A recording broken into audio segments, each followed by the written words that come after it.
Baik, di sini yang pertama saya akan menjelaskan tentang persalinan. Persalinan sendiri diawali dengan adanya tahapan. Fase pembukaan ada 4.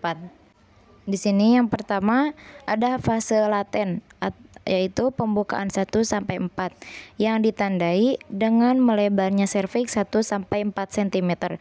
Kontraksi yang dirasakan ibu terasa ringan dan tidak teratur. Ibu bisa mengalami pecah ketuban.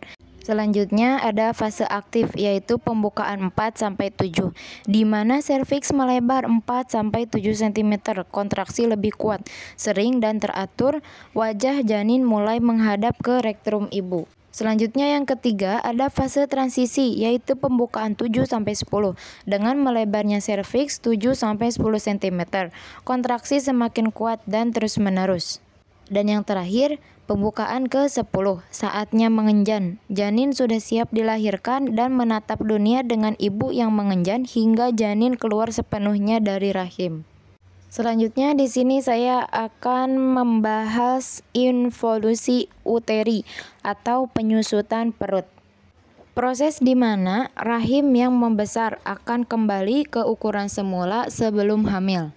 Di sini ada terbagi menjadi 9 hari. Yang pertama, pada hari pertama, yaitu fundus uteri berada di atas pusar rahim akan terasa keras. Pada hari kedua, fundus uteri akan turun sekitar 1-2 cm. Pada hari ketiga, rahim masih terasa cukup keras. Pada hari keempat, rahim mulai mengecil, otot mulai mengencang.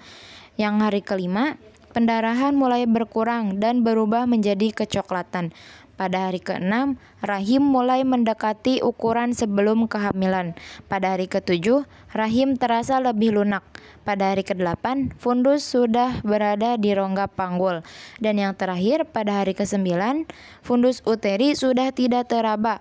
Rahim semakin kecil dan mengeras kembali ke ukuran semula sebelum hamil. Selanjutnya di sini saya akan membahas tentang tahapan darah nifas. Yang pertama ada lochia rubra, berlangsung 1-3 hari, berwarna merah kehitaman, volume seperti haid berat, darah keluar bersamaan dengan sisa jaringan plasenta, lanugo dan mekonium.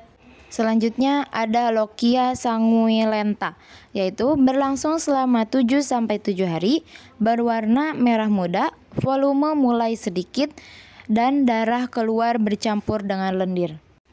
Selanjutnya di sini ada lochia serosa, yaitu berlangsung selama 7-14 hari, berwarna kuning kecoklatan, volume lebih sedikit, darah keluar mengandung sisa hormon dan sel darah putih.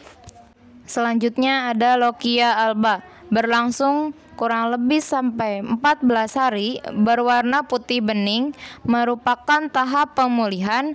Cairan mengandung selaput lendir, serviks, dan serabut jaringan yang mati. Selanjutnya di sini saya akan menjelaskan laktasi. Pada saat bayi lapar, hisapan bayi merangsang saraf di payudara. Selanjutnya kontraksi otot memeras ASI keluar.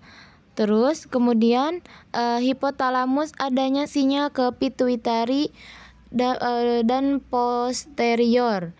Nah, oksitoksin mendorong ASI keluar kelenjar susu menuju saluran susu.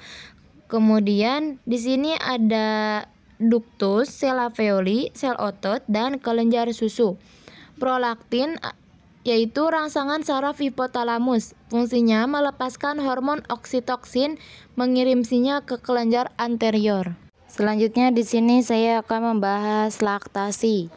Yang pertama di sini ada dinding toraks atau dinding dada, berada di belakang jaringan payudara yang melindungi organ vital di dalam rongga dada seperti paru-paru.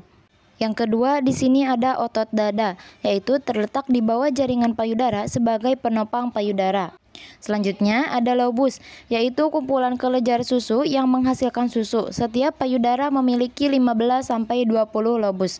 Kemudian yang keempat ada puting susu, yaitu bagian yang menonjol di tengah areola, tempat keluarnya air susu kepada bayi dan tempat zona sensitif seksual. Yang kelima ada areola, yaitu berwarna lebih gelap di sekitar puting susu untuk melumasi kulit payudara, serta melindungi puting dan kulit dari lecet saat menyusui. Yang keenam, saluran susu, yaitu saluran-saluran kecil yang membawa susu dari kelenjar susu ke puting susu. Yang ketujuh, ada jaringan adiposa, yaitu jaringan lemak yang menentukan ukuran dan konsistensi payudara. Dan yang terakhir, ada kulit, yaitu melindungi jaringan di dalamnya. Fungsinya untuk menentukan ukuran payudara. Semakin banyak lemak, semakin besar ukuran payudaranya, memberikan konsistensi lembut dan menyimpan energi dalam bentuk lipid.